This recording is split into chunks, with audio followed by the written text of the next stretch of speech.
पयले एगो चान बन के हमर जान।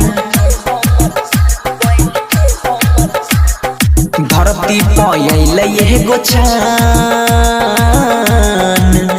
बन के हमर जान।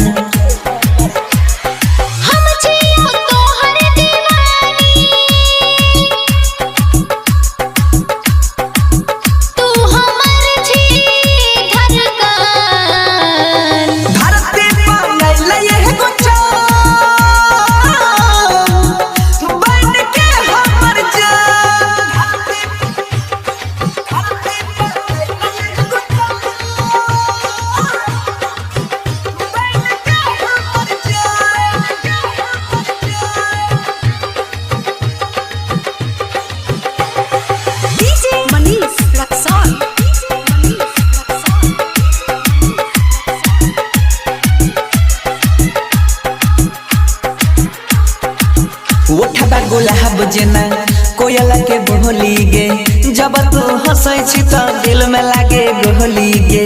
जितना करै छी हमर बड़ाई रे, तोरे संग जीबो तोरे संग मर जाई रे।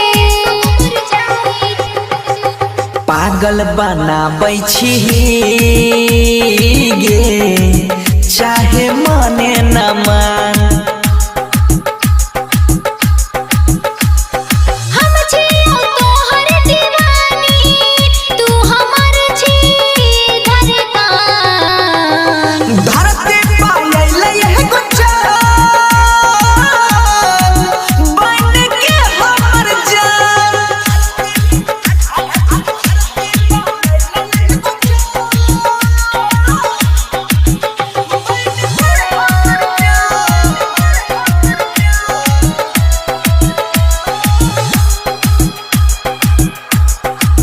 प्यार हम करै छियौ दिल नहीं तोरा बौगै, जन्म जन्म तक साथ में छोड़ा बौगै।